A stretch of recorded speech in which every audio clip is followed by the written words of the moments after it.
Hello friends, இந்த வீடியோவில் நம்ம வந்து டிசைன் ஆஃப் ஹைவேவோட ஒவ்வொரு எலமெண்ட்டையும் டிசைன் பண்ண போகிறோம்.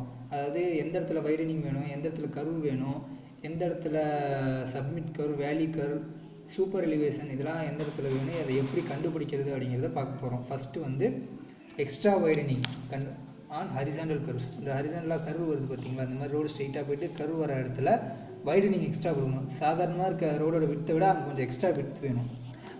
அது எதை டிபெண்ட் பண்ணி இருக்கும்னா, அந்த வண்டியை பொறுத்தும், போகிற காரோ பஸ்ஸோ அதை பொறுத்தும், அந்த டிரைவரோட மைண்டை பொறுத்தும் தான் நமக்கு வந்து அந்த வைடனிங் வரும். ஃபஸ்ட்டு மெக்கானிக்கல் வைடனிங், இது வந்து வண்டியை பொறுத்து, வண்டியோட அந்த ஆக்சிலை பொறுத்து. அதுக்கு முன்னாடி நம்ம எக்ஸ்ட்ரா வைடனிங் எப்போ கொடுக்கணும்னா, ரேடியஸ் வந்து 300 மீட்டருக்கு கம்மியாக இருக்கும் போது எக்ஸ்ட்ரா வைடனிங் கொடுத்தா போதும். இந்த கர்வோட ரேடியஸ் இருக்குது பார்த்தீங்களா, இப்போ இது ஒரு 100ன்னு வச்சுக்கிட்டோம்னா வைடனிங் தேவைப்படும். அதே இது ஒரு 400 இருந்ததுன்னா அந்த ரேடியஸ் வைடனிங் தேவையில்லை, சாதாரண ரோட்லேயே அந்த வண்டி போயிடும். ஃபஸ்ட்டு மெக்கானிக்கல் வைடனிங், அடுத்து சைக்காலஜிக்கல் வைடனிங் இருக்குது. மெக்கானிக்கல் வைடனிங் பார்ப்போம். இதான் இந்த கர்வுன்னு வச்சுக்கோங்க.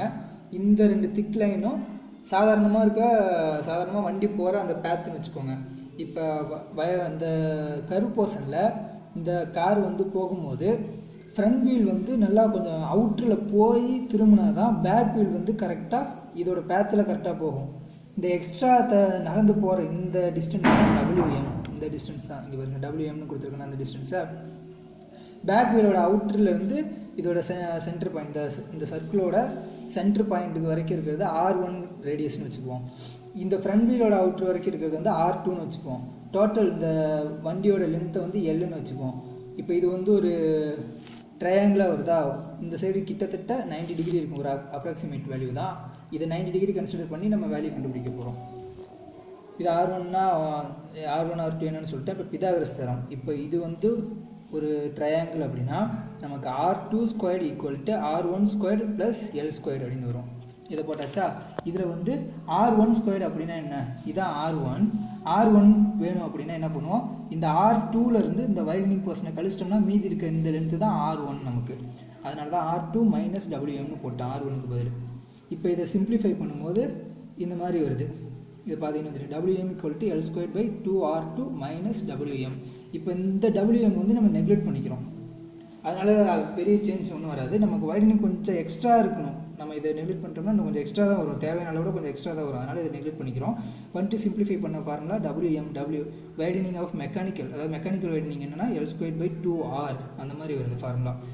இதில் வந்து L² / 2R அப்படின்னு கொடுத்துருக்கோம். என்னன்னா நம்பர் ஆஃப் லேன்ஸ். இதே 2 லேன் இருந்ததுன்னா 2 வண்டி ஒரே நேரத்தில் அந்த கர்வு வந்து கிராஸ் பண்ணும். அப்போ 2 வண்டிக்கும் கொஞ்சம் வைடனிங் தேவைப்படும், அதுதான் N. இப்போ 2 லேன்னா 2 × இந்த வேல்யூ போடணும். 3 லேன் இருந்தால் 3 × போடணும், அதுக்கு தான் இந்த N சேர்த்துருக்கேன். அடுத்து சைக்காலஜிக்கல் வைடனிங் ரெண்டாவது. It is done for the psychological reason also.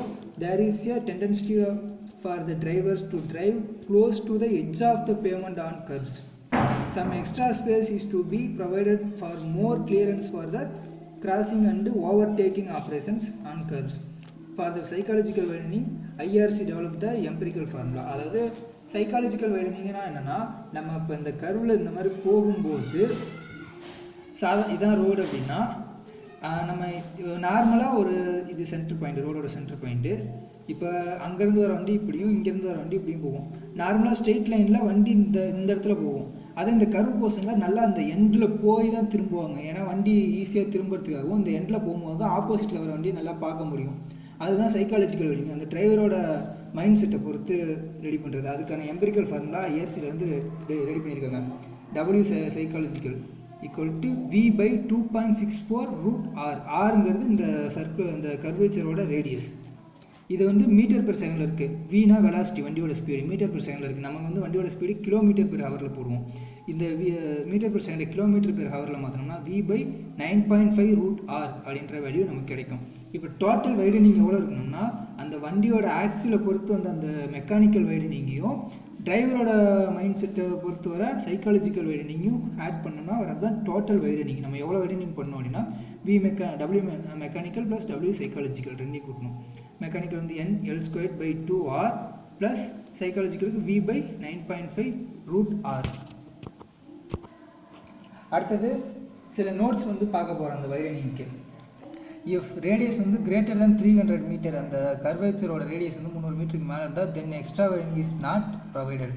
Extra widening தேவைப்படாது. அந்தளவு பெரிய ரேடியஸில் நம்ம வளைக்கும் போது நம்மகிட்ட அந்த சைக்காலஜிக்கல் வைடனிங் தேவைப்படாது, மெக்கானிக்கல் வைடனிங் தேவைப்படாது. அந்தளவு வந்து வீல் வந்து ரொம்ப வெளில போயிட்டு வராது, அதனால் அதுக்கு அதிகமாக தேவைப்படாது. இஃப் ரேடியஸ் லெஸ் தென் 50 மீட்டருக்கு கீழே இருக்குது, அந்தளவுக்கு அந்த யூட்டர்ன்லாம் வர ரேடியஸ் அந்தளவுக்கு இருந்ததுன்னா then extra widening is provided at the inner edge. எப்போவுமே அவுட்டர் எட்ஜில் கொடுப்போம். இப்படி இருந்ததுன்னா இந்த எட்ஜில் தான் நம்ம எக்ஸ்ட்ரா வைடனிங் கொடுப்போம். 50 மீட்டர் கம்மியாக இருந்தது அப்படின்னா இன்னர் எட்ஜிலே அப்படி வைடனிங் கொடுத்துடணும் நம்ம ஸ்ட்ரெயிட்டாக. ஏன்னா ரொம்ப திரும்புகிற இடத்துல அப்போ தான் இங்கே போகும்போது அங்கேருந்து வர காரும் ஈஸியாக ஆப்போசிட்டில் வரதை பார்க்க முடியாது, அதனால் இன்னரில் கொடுத்துடணும். If R is between 50 to 300 metre then extra widening is provided at to both the edges. 50லேருந்து 300 வரைக்கும் இருந்ததுன்னா மொத்த வைடனிங்கை பாதியாக பிரித்து பாதி அவுட்டர்லேயும் பாதி இன்னர்லேயும் கொடுக்கணும்னு சொல்லியிருக்காங்க. அடுத்து total widening is adapted for 2 lane or more if the road is of single lane, then only mechanical widening is enough. Single lane ரோடாக இருந்தால், அதாவது ஆப்போசிட்டில் வண்டி வராது அப்படின்ற இடத்துல நமக்கு வந்து அந்த டபிள்யூ மெக்கானிக்கலே போதும். சைக்காலஜிக்கல் வைடனிங் எதுக்கு அப்படின்னா ஆப்போசிட்டில் இருக்கிறத டிரைவர் பார்க்கணும் அப்படிங்கிறதுக்காக கொஞ்சம் எக்ஸ்ட்ரா ஏறி போவாங்க, அப்போ தான் தேவைப்படும். நம்ம சிங்கிள் லேன் ரோட்டில் டிரைவர் போக மட்டும் தான் செய்வாங்க, ஆப்போசிட்டில் வண்டி வராது. அந்த மாதிரி இடத்துல மெக்கானிக்கல் வைடனிங் மட்டும் போதும். If the road is multiple then payment widening may be calculated by adding half the widening for 2 lane road to each lane. If the road is multi-lane, then pavement widening may be calculated by adding half the widening for 2 lane road to each lane. அதாவது ஒவ்வொரு லேனுக்கும் பிரித்து நம்ம கொடுத்துக்கணும். மொத்தம் multi lane இருந்ததுன்னா ஒவ்வொரு லேனுக்கும் எவ்வளோ widening வேணும் அப்படின்னு சேர்த்து மொத்தமாக நம்ம கால்குலேட் பண்ணிக்கணும்னு சொல்கிறாங்க. On horizontal circular curves without the transition curve 2/3 of widening வந்து கொடுத்தா போதும். அதாவது ஹரிசாண்டல் சர்க்குலர் கர்வ் அப்படின்னா ஒன்றும் இல்லை, சாதாரணமாக கர்வு. டிரான்சிஷன் கர்வ்னு என்னன்றதை பின்னாடி சொல்கிறேன். அந்த இடத்துல வந்து 2/3 ஆஃப் டோட்டல் வைடனிங் கொடுத்தா போதும். Widening is provided at the end of the straight section. Remaining 1/3 வந்து அந்த சர்க்குலர் கர்வில் கொடுக்கணும். என்ன அப்படின்னா இந்த டிரான்சிஷன் கர்வ் அப்படிங்கிறது என்னன்னா, ஃபஸ்ட்டு நம்ம சர்க்குலர் கர்வ் வருதா, ரோடு ஸ்ட்ரெயிட்டாக போயிட்டு இந்த மாதிரி கர்வ் ஆகுது, இதுதான் சர்க்குலர் கர்வ். இந்த இடம் இந்த போர்ஷன், இந்த இடத்துல வந்து டிரான்சிஷன் கர்வ்னு சொல்லுவாங்க. இந்த லைட்டாக கர்வேச்சராக வருது, அதாவது ஸ்ட்ரெயிட் ரோட டக்குன்னு நம்ம கர்வ் பண்ணோம்னா டிரைவரால் ஒழுங்காக ஓட்ட முடியாது, டக்குன்னு ஸ்டேரிங்கை வேகமாக திருப்புற மாதிரி இருக்கும். அதனால ரேடியஸை கொஞ்சம் கொஞ்சமாக டிக்ரீஸ் பண்ணி அந்த சர்க்குலர் கர்வுக்கு கொண்டு வருவாங்க. அந்த கொஞ்சம் கொஞ்சமாக டிக்ரீஸ் பண்ணுற இடம் தான் டிரான்சிஷன் கர்வு. அதாவது இதுக்கு தனியாக நம்ம கால்குலேஷன் ஃபார்முலாலாம் இருக்குது, பின்னாடி வீடியோவில் பார்ப்போம். அந்த டிரான்சிஷன் கர்வில் 2/3 ஆஃப் வைடனிங்கும் மீதி 1/3 அந்த சர்க்குலர் கர்வ்லையும் கொடுத்துடலாம். அந்த 1/3 இந்த நடுவில் இருக்க சென்டர் சர்க்கிளில் 1/3 வரும், மீதி 2/3 ஒரு 1/3 வந்து ஸ்டார்டிங்லேயும் அடுத்த 1/3 இந்த எண்டிங்லேயும் கொடுத்துருப்பாங்க. மொத்த வைடனிங் கிராஜுவலாக இன்க்ரீஸ் பண்ணி டிக்ரீஸ் பண்ண வைடனிங்க. ஏன்னா ரோடு இப்படி இருக்கும்போது நம்ம இப்படி கொடுத்து டக்குன்னு ரோடு அந்த மாதிரி இவ்வளோ அகலப்படுத்தி இப்படி கொடுக்க முடியாது. நம்ம எப்படி கொடுக்கணும்னா இப்படி கிராஜுவலாக இன்க்ரீஸ் பண்ணி இப்படி கிராஜுவலாக டிக்ரீஸ் பண்ணி அப்படி தான் ரோடை கொடுக்கணும் எப்போவுமே. இதுதான் இதில் வர நோட்ஸ். இப்போ வந்து நம்ம இதில் ஒரு சம் பார்த்தோம்னா நம்ம என்ன கிளியராக புரிஞ்சுக்கலாம். The extra widening required for the 2 lane NH at the horizontal curve for 300 meter radius with considering the wheel base of 8 meter and design speed of 100 km/h is. horizontal widening value எவ்வளோன்னு கேட்குறாங்க. 2 lane ரோடுக்கு n value வந்து 2. அடுத்தது அதோட radius r வந்து 300ன்னு சொல்லியிருக்காங்க, 300 metre. அடுத்தது wheel வந்து அந்த எல் லென்த்து, வீல் பேஸ் வந்து 2 வீலுக்கும் உள்ள டிஸ்டன்ஸ் தான் எல், அது வந்து 8 மீட்டர் சொல்லியிருக்காங்க அந்த வண்டியோட லென்த்து. அடுத்து அந்த வண்டியோட ஸ்பீடு வந்து 100 km/h சொல்லியிருக்காங்க. டோட்டல் வைடனிங் வந்து W mechanical plus W psychological. இந்த ஃபார்முலாவில் வேல்யூ அப்ளை பண்ணுங்கள். n = 2, L = 8, R = 300. Vங்கிறது நம்ம km/h மாற்றினதுக்கப்புறம் தான் 9.5 வரும். அப்படி இல்லைனா 2.64 போகணும் மீட்டர்/செகண்டில் இருந்தால்.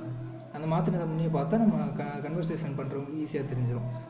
அடுத்தது இந்த விக்கு பதில் நம்ம 100 போட்டுக்கிறோம், இந்த ஆருக்கு பதில் இதை போட்டு வேல்யூ சிம்பிளிஃபை பண்ணால் 0.82 மீட்டர். டோட்டல் வைடனிங் வந்து 0.82 மீட்டர். அப்படின்னா என்னென்னா ரோடு இந்த மாதிரி டேர்ன் ஆகுதுன்னா இந்த வித்து வந்து இப்போ ஒரு 7 மீட்டர் ரோடு இருக்குது அப்படின்னா அந்த வைடனிங் போர்ஷன், அதாவது 0.82 மீட்டர் எக்ஸ்ட்ரா வைடனிங் பண்ணணும். 2 லேன் இருக்குது. அப்போ அவுட்டரில் இதில் பாதி 0.41 மீட்டரை அவுட்டர்லேயும் இன்னொரு 0.41 மீட்டர் இன்னர்லேயும் வைடனிங் பண்ணணும். இது இப்படி கிராஜுவலாக இன்க்ரீஸ் பண்ணி இப்படி எக்ஸ்ட்ரா வைடனிங் கொடுத்துருப்பாங்க. அதே போல் இன்னர் சைட்லேயும் இந்த மாதிரி வைடனிங் கொடுத்துருப்பாங்க. இந்த திக்னஸ் தான் 0.41, இந்த திக்னஸ் தான் இன்னொரு 0.41. இப்படி தான் வைடனிங் கொடுக்கணும் நம்ம. இந்த வீடியோ பிடிச்சிருந்தா சப்ஸ்கிரைப் பண்ணுங்கள், ஷேர் பண்ணுங்கள், மறக்காமல் லைக் பண்ணிடுங்க. நெக்ஸ்ட் வீடியோவில் வந்து ஓவர்டேக்கிங் சைட் டிஸ்டன்ஸை பற்றி பார்க்க போகிறோம். தேங்க்யூ.